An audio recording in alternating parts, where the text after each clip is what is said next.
السلام علیکم ورحمۃ اللہ وبرکاتہ۔ الحمد للہ رب العالمین والعاقبۃ للمتقین، الصلاۃ والسلام علی اشرف الانبیاء والمرسلین، اما بعد، اعوذ باللہ السمیع العلیم من الشیطان الرجیم، بسم اللہ الرحمن الرحیم۔ قال النبی صلی اللہ علیہ وسلم ان اللہ یرفع بهذا الکتاب قوما ویضع به آخرین۔ معزز سامعین، قرآن کو اپنے سینے میں محفوظ کرنے والا، قرآن کا علم اپنے سینے میں محفوظ رکھنے والا، اللہ اسے دنیا کی نظروں میں بھی بلند کر دیتے ہیں، آخرت میں بھی اللہ اس کو بلند کریں گے۔ اور دوسری طرف قرآن کا انکاری، قرآن سے انکار کرنے والا، قرآن کو چھوڑنے والے کو اللہ ذلتوں اور گمراہیوں میں گرا دیں گے۔ حضرت عمر رضی اللہ تعالی عنہ مقام افسان پہ نافع بن حارث رضی اللہ تعالی عنہ سے ملتے ہیں۔ حضرت عمر نے حضرت نافع بن حارث کو مکے پر گورنر مقرر کیا تھا۔ جب ان سے ملاقات کے لیے آئے تو عمر سوال کرتے ہیں، اے نافع، پیچھے اپنا امیر کس کو بنا کے آئے ہو؟ پیچھے اپنا جان نشین کس کو بنا کے آئے ہو؟ پیچھے لوگوں کے اوپر امیر کس کو مقرر کر کے آئے ہو؟ تو نافع بن حارث رضی اللہ تعالیٰ عنہ کہتے ہیں، اے عمر، میں مکے والوں کے اوپر ابن ابزہ کو امیر بنا کے آیا ہوں۔ تو عمر کہتے ہیں، اے نافع، مجھے یہ تو بتاؤ یہ ابن ابزہ کون ہے؟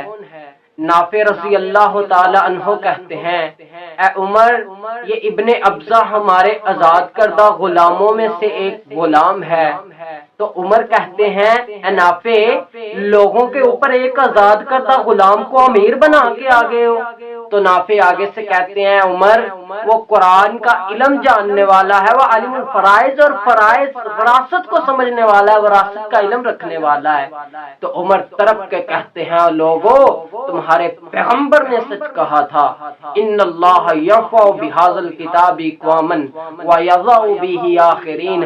اللہ اسی کتاب کی وجہ سے لوگوں کو بلند کر دیتا ہے، اسی کتاب کی وجہ سے قومیں بلند ہوتی ہیں، اللہ اسی کتاب کی وجہ سے قوموں کو پست کر دیتا ہے۔ جو اس کتاب کو مضبوطی سے تھام لیتے ہیں، جو اس کتاب پر عمل کرتے ہیں، اللہ انہیں دنیا میں بلند کر دیتا ہے، وہ قومیں ترقی یافتہ ہوتی ہیں، وہ قومیں بلند ہو جاتی ہیں۔ اور جو اس قرآن کو چھوڑ دیتی ہیں، جو قانون اس قرآن کے مطابق نہیں ہوتا، جس قوم کے اندر اس قرآن کے اندر بتلائے گئے احکام پر عمل نہیں ہوتا، وہ قومیں تباہ و برباد ہو جاتی ہیں، وہ قومیں پستیوں میں چلی جاتی ہیں۔ یہ خالق کائنات کے پاک پیغمبر نے فرمایا، اگر آج تم دنیا کے اندر فلاح چاہتے ہو، آج دنیا میں کامیابی چاہتے ہو، اپنی عدالتوں کے اندر قانون قرآن کا بنا لو، اپنے تھانوں میں قانون قرآن کا بنا لو، اللہ تمہیں بلند کر دے گا۔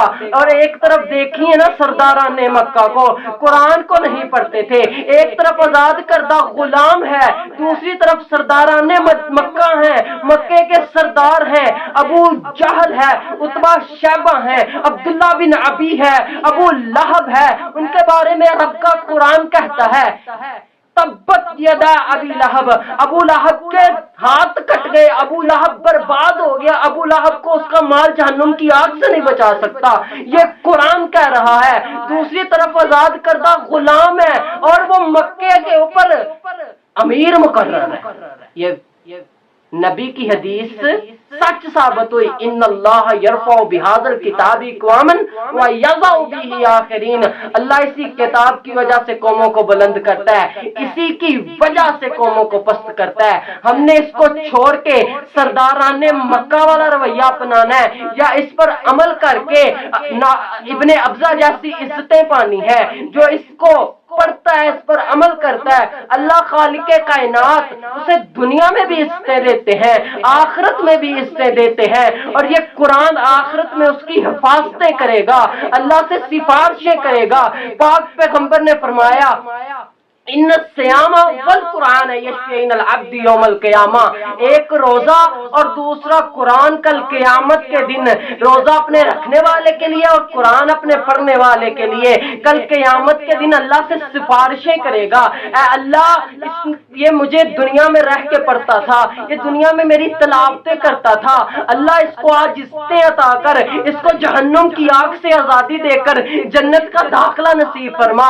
اور میں کہوں گا یہ فیصلہ ہم نے کرنا ہے، ہم نے سرداران مکہ کے نقش قدم پہ چل کے قرآن کو چھوڑ کے ان کی طرح ذلتوں کا سامنا کرنا ہے، یا ابن ابزہ کی طرح قرآن کو سینے میں محفوظ کر کے دنیا اور آخرت کی عزتیں سمیٹنی ہے۔ فیصلہ ہم نے کرنا ہے۔ واخر دعوانا الحمدللہ رب العالمین۔